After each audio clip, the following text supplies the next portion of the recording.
El poder de la esposa que ora, de Stormy Omartian. Mujer ejemplar, ¿dónde se hallará? Es más valiosa que las piedras preciosas. Su esposo confía plenamente en ella y no necesita de ganancias mal habidas. Ella le es fuente de bien, no de mal, todos los días de su vida. Proverbios 31, 10, 12. El poder. Primero que todo, permíteme aclarar que el poder de una esposa que ora no es una forma de obtener control sobre su esposo. Así que no te hagas muchas ilusiones. En realidad es todo lo contrario. Es abandonar todo reclamo de poder en ti y para ti y descansar en el poder de Dios para transformarte a ti, a tu esposo, tus circunstancias y tu matrimonio. El poder no se nos da para ser usado como un arma para devolver los golpes a una bestia indomable. Es un medio apacible de restauración apropiada a través de las oraciones de una esposa que desea hacer lo correcto más que tener la razón y dar vida más que vengarse. Es una forma de invitar al poder de Dios a la de tu esposo para su mayor bendición, que al final es la tuya también. Cuando mi esposo Michael y yo nos casamos y surgieron diferencias entre nosotros, la oración definitivamente no era mi primera opción. En realidad, estaba más cerca de ser el último recurso.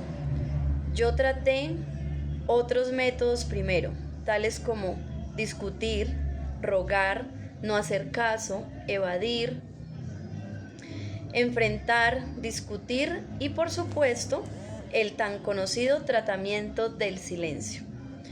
Todo con mucho menos que resultados satisfactorios. Me tomó algún tiempo darme cuenta que al orar primero, estos métodos de operación no placenteros podrían evitarse.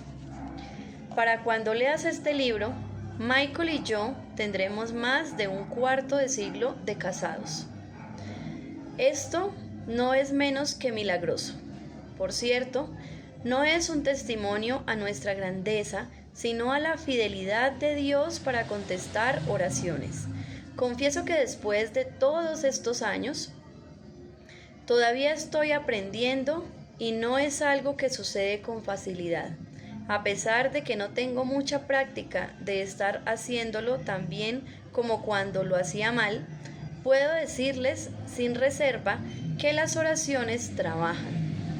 En realidad, yo no aprendí cómo orar por mi esposo hasta que comencé a orar por mis hijos. A medida que obtuve respuestas profundas a la oración por ellos, decidí tratar de ser más específica y ferviente en la oración por él. Pero me di cuenta de que orar por los hijos es mucho más fácil. Después, el primer momento en que ponemos nuestros ojos en ellos, deseamos lo mejor para sus vidas, sin condiciones, de todo corazón, sin dudas. Pero con un esposo, a menudo, no es tan simple.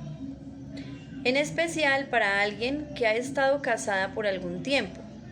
Un esposo puede herir tus sentimientos, ser desconsiderado, despreocupado, abusivo, irritante o negligente.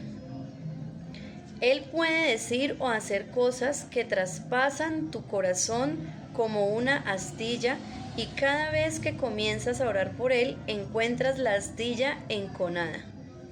Es obvio que no puedes orar de la forma en que Dios desea que lo hagas hasta que te deshaces de ella. Orar por tu esposo no es igual que orar por tus hijos, aunque parezca similar. Aunque tú no eres la mamá de tu esposo, nosotros tenemos autoridad sobre nuestros hijos, que nos son dados por el Señor, pero no tenemos autoridad sobre nuestros esposos. Sin embargo, se nos ha dado autoridad sobre todos los poderes del enemigo. Esto nos dice en Lucas 10:19. Y se puede hacer mucho daño a los planes del enemigo cuando oramos. Muchas cosas difíciles que suceden en una relación matrimonial son en realidad parte del plan del enemigo, preparado para minar la relación. Pero nosotras podemos decir: no voy a permitir que nada destruya mi matrimonio. No voy a quedarme de pie y mirar a mi esposo que está preocupado, golpeado o destruido. No me voy a quedar sin hacer nada, mientras una pared invisible se levanta entre nosotros. No permitiré que la confusión, la mala comunicación, las actitudes equivocadas y las decisiones malas erosionen lo que estamos tratando de edificar juntos. No voy a tolerar que el dolor y la falta de perdón nos guíen al divorcio. Nosotras podemos tomar una postura en contra de cualquier influencia negativa en nuestras relaciones matrimoniales y saber que Dios nos ha dado autoridad en su nombre para respaldarnos. Tú tienes los medios para establecer un cerco de protección alrededor de tu matrimonio, porque Jesús dijo: les aseguro que todo lo que ustedes aten en la tierra quedará atado en el cielo, y todo lo que desaten en la tierra quedará desatado en el cielo. Mateo 18:18. Tú has autorizado en el nombre de Jesús detener el mal y permitir el bien. Tú puedes llevar ante Dios en oración cualquier cosa que controle a tu esposo: alcoholismo, exceso de trabajo, vagancia, depresión, enfermedad, conducta abusiva, ansiedad, temor o fracaso, y orar por él para que sea libre de eso. Un momento antes que descartes el matrimonio. Les confieso que hubo un tiempo en que consideré la separación o el divorcio. Esta es una confesión vergonzosa porque creo que ninguna de estas opciones es la mejor respuesta para un matrimonio que tiene problemas. Yo creo en la posición de Dios en cuanto al divorcio. Él dice que no está bien y que le entristece. Lo último que deseo hacer es entristecer a Dios, pero sé lo que significa sentir ese desespero que nos impide que hagamos las decisiones correctas y que causa que una persona deje de tratar de hacer lo correcto. Comprendo la tortura de la soledad que te deja con el deseo de que cualquier persona mire a tu alma y te vea. He sentido un dolor tan terrible que el temor de morir por causa del mismo me empujó a buscar el único medio previsible para sobrevivir: escapar de la fuente de agonía. Yo sé cómo se siente considerar actos de desesperación porque no ves ningún futuro. He experimentado tal acumulación de emociones negativas día tras día que la separación y el divorcio parecían la única promesa de un alivio placentero. El mayor problema que encaré en nuestro matrimonio fue el temperamento de mi esposo. Los únicos que fuimos objeto de su enojo fuimos mis hijos y yo. Él usaba palabras que eran como armas que me dejaban lisiada y paralizada. No estoy diciendo que yo no tenía culpa, al contrario, estaba segura de que tenía tanta culpa como él, pero no sabía qué hacer. Le rogaba a Dios con frecuencia para que hiciera a mi esposo más sensible, menos colérico, más agradable, menos irritable, pero vi pocos cambios. ¿Dios no me estaba escuchando? ¿O favorecía al esposo en lugar de la esposa como yo sospechaba? Después de algunos años con poco cambio, un día clamé desesperada al Señor y le dije: Dios, no puedo vivir más así. Yo sé lo que tú has dicho sobre el divorcio, pero no puedo vivir en la misma casa con él. Ayúdame, Señor. Me senté en la cama sosteniendo mi Biblia durante horas, mientras luchaba con el deseo de tomar a mis hijos y marcharme.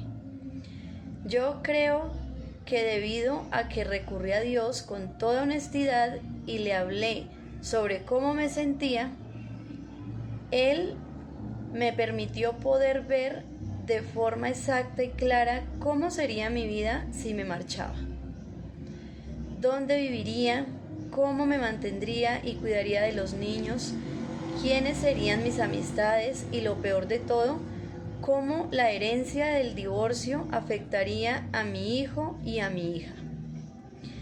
Fue una imagen tan horrible y triste que no hay palabras para expresarla. Yo sentía que iba a encontrar algún alivio, pero el precio de todo lo que era importante y querido para mí, supe que no era el plan de Dios para nosotros. Mientras me encontraba sentada allí, Dios también puso en mi corazón que si yo rendía voluntariamente mi vida ante su trono, sacaba de mi corazón el deseo de irme y le entregaba mis necesidades, Él me enseñaría cómo entregar mi vida en oración por Michael, cómo interceder de verdad por él como hijo de Dios, y en el proceso Él revitalizaría mi matrimonio y derramaría sus bendiciones sobre ambos. Estaríamos mejor juntos si podíamos pasar esto, que lo que hubiéramos podido pasar en cualquier momento separados o solos. Él me mostró que Michael estaba atrapado en una red de su pasado que le dejaba incapacitado para ser diferente de lo que era en ese momento, pero Dios me usaría como un instrumento de su liberación si yo se lo permitía. Dolía decir que sí a esto y lloré mucho, pero cuando lo hice me sentí con esperanza por primera vez en años. Comencé a orar cada día por Michael, como nunca había orado antes. Vi cuán profundamente herida estaba y lo rencorosa que era con él. Yo no deseo orar por él ni pedirle a Dios que le bendiga. Solo deseo que Dios golpee su corazón con un rayo y le dé convicción de lo cruel que ha sido. Pensé, tuve que decir una y otra vez: Dios, confieso mi falta de perdón hacia mi esposo, líbrame de todo esto. Poco a poco comencé a ver que ocurrían cambios en ambos. Cuando Michael se enojaba, en lugar de reaccionar de forma negativa, oraba por él. Le pedía a Dios que me revelara qué estaba causando su enojo. Él lo hizo. Le pregunté qué podía hacer para mejorar las cosas. Él me mostró. El enojo de mi esposo se tornó menos frecuente y se calmaba más rápido. La oración cada día edificó algo positivo. Todavía no hemos llegado a la perfección, pero hemos caminado un gran tramo. No ha sido fácil, sin embargo, estoy convencida de que vale el esfuerzo de caminar a la manera de Dios. Es la única forma de salvar un matrimonio. Las oraciones de la esposa por su esposo tienen un efecto mucho mayor sobre él que las de cualquier otra persona, aún de su madre. Lo siento, mamá. Las oraciones de una madre por su hijo en realidad son fervorosas, pero cuando un hombre se casa, deja a su padre y a su madre y se vuelve uno con su mujer. Mateo 19:5. Ellos son un equipo, una unidad, unidos en un espíritu. La fortaleza de un hombre y su esposa unidos en la presencia de Dios es mucho mayor que la suma de fuerzas de cada uno de ellos de forma individual. Esto es porque el Espíritu Santo los une y añade poder a sus oraciones. Por esto es que hay tanto en juego si no oramos. Puedes imaginar orar por el lado derecho de su cuerpo y no por el izquierdo. Si el lado derecho no está sostenido y protegido y se cae, va a traer consigo al lado izquierdo. Lo mismo sucede entre tu esposo y tú.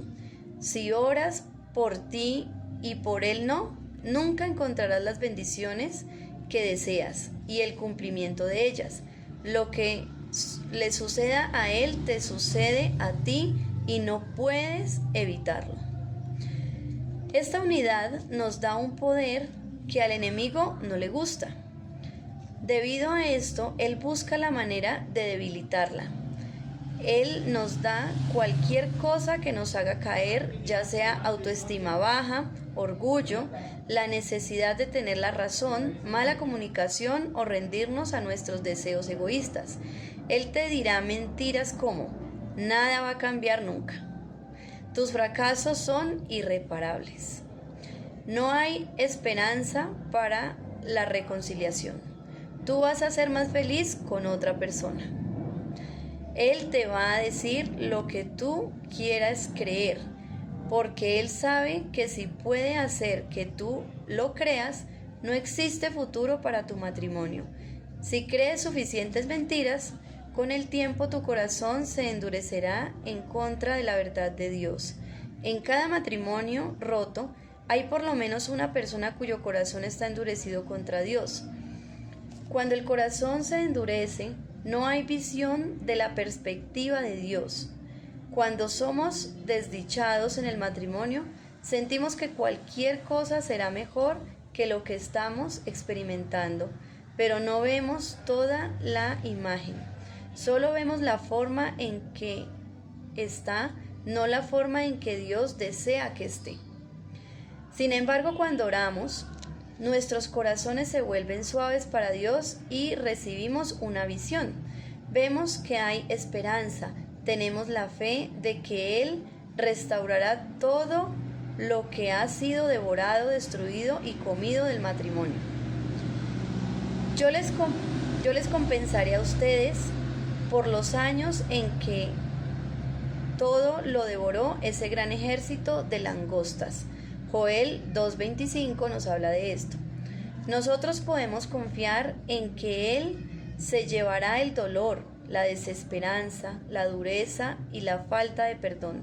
Somos capaces de ver su habilidad para resucitar el amor y la vida de los lugares muertos.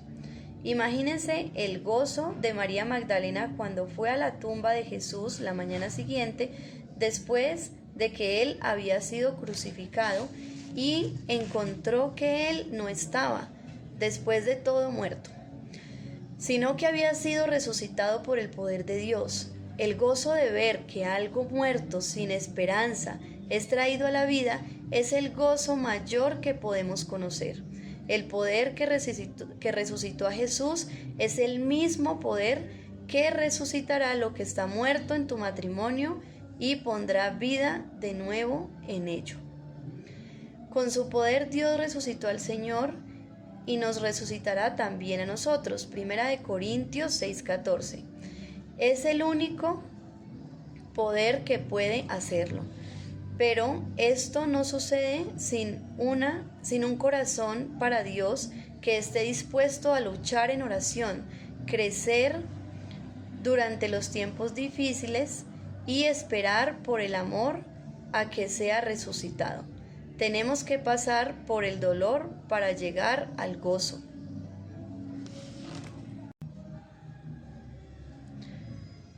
Tienes que decidir si que tu matrimonio funcione y si lo deseas suficiente como para hacer cualquier cosa que sea necesaria, dentro de los parámetros saludables, para que se haga realidad.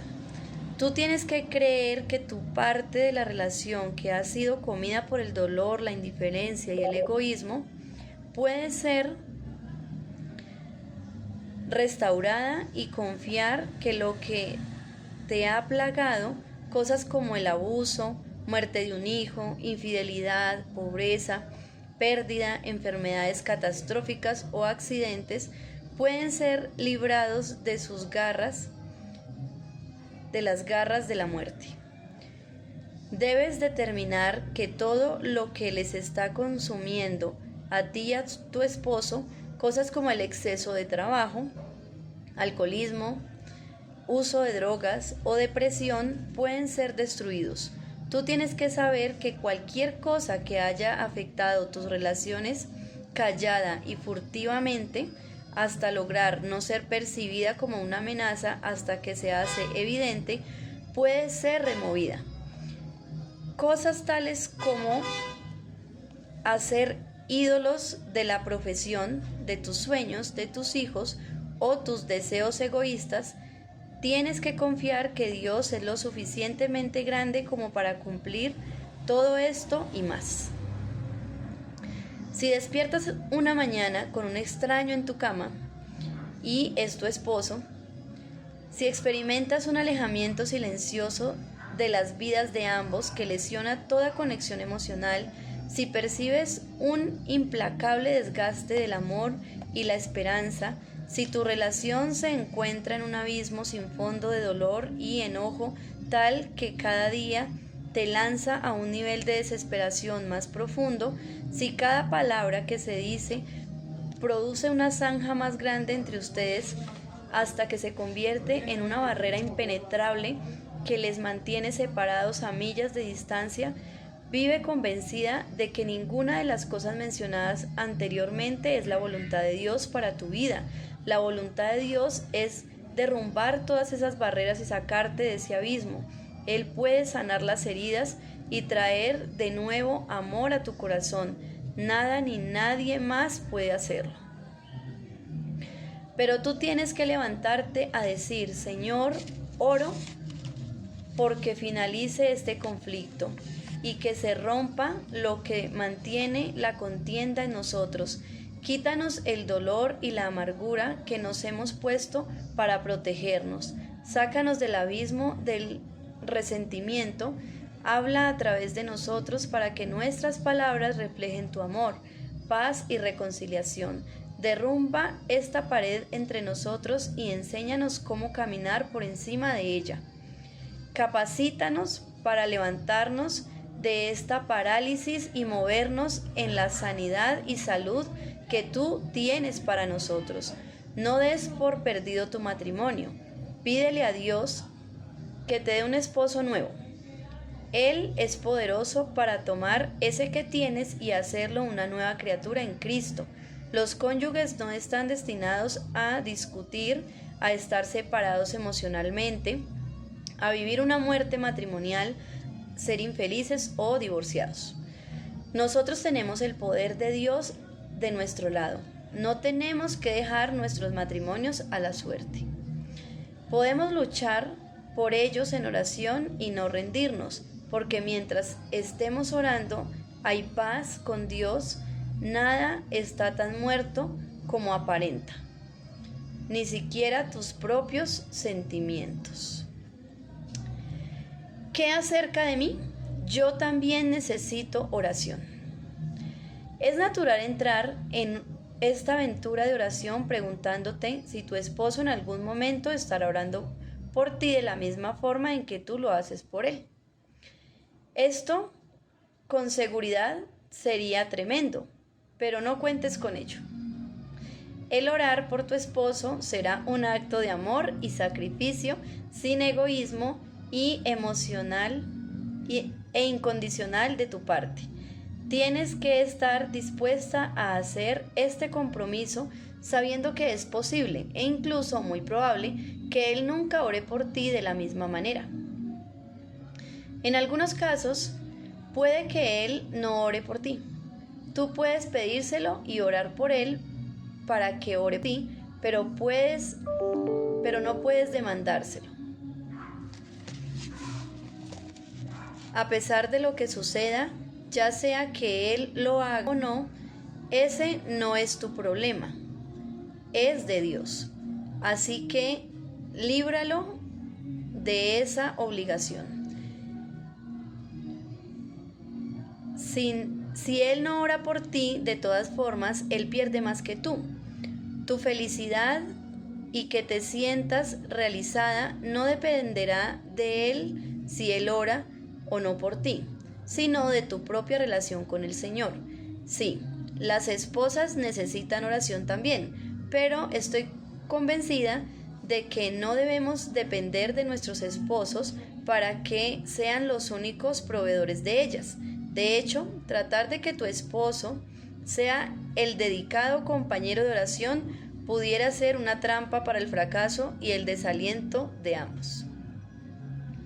Aprendí que lo mejor para nuestro matrimonio era que yo tuviera mujeres compañeras de oración con las que oraba cada semana. Ahora creo que esto es vital para cualquier matrimonio.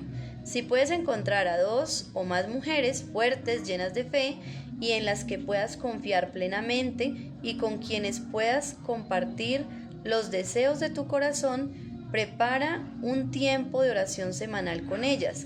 Va a cambiar tu vida. Esto no significa que tienes que decirles todo en cuanto a tu esposo o exponer los detalles privados de su vida. El propósito es pedirle a Dios que prepare bien tu corazón, que te muestre cómo ser una buena esposa, compartir las cargas de tu alma y buscar la bendición de Dios para tu esposo. Por supuesto, si existe un asunto con consecuencias serias y puedes confiar a tus compañeras de oración para hablarles de tu petición, por supuesto debes hacerlo. He visto muchos matrimonios terminar separados o divorciados porque los cónyuges fueron muy orgullosos o temerosos de compartir sus problemas con alguien que pudiera orar por ellos.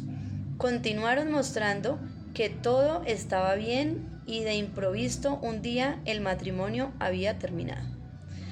Asegúrate de enfatizar lo confidencial que es lo que estás compartiendo con tus compañeras de oración. Pero no tires a un lado el matrimonio porque tienes temor de orar por él con otras personas. Si tienes una compañera de oración que no puede guardar un secreto, busca a alguien con más sabiduría, sensibilidad y madurez espiritual. Aún sin compañeras de oración o un esposo que ore, cuando tú oras fervientemente, verás que las cosas suceden. Antes que tus oraciones sean contestadas, habrá bendiciones de parte de Dios que vendrán a ti solo porque estás orando. Esto es porque has pasado tiempo en la presencia de Dios, desde donde comienzan todas las transformaciones que perduran. Una oración a la vez. No te abrumes por las muchas maneras que hay para orar por tu esposo. No es necesario hacerlo todo en un día, una semana o incluso un mes. Deja que las sugerencias que aparecen en este libro te sirvan de guía. Y luego ora para que el Espíritu Santo te dirija. Donde hay temas difíciles y necesitas dar un paso hacia adelante, el ayuno hará que tus oraciones sean mucho más efectivas. También usar las escrituras para orar por tu esposo es algo poderoso. Eso es lo que he hecho en las oraciones al final de cada capítulo, siempre que veas una referencia de la escritura. Sobre todo, no des lugar a la impaciencia. Ver las respuestas a tus oraciones puede tomar tiempo, en especial si tu matrimonio tiene heridas profundas o sufre tensión. Sé paciente y persevera hasta alcanzar tu meta.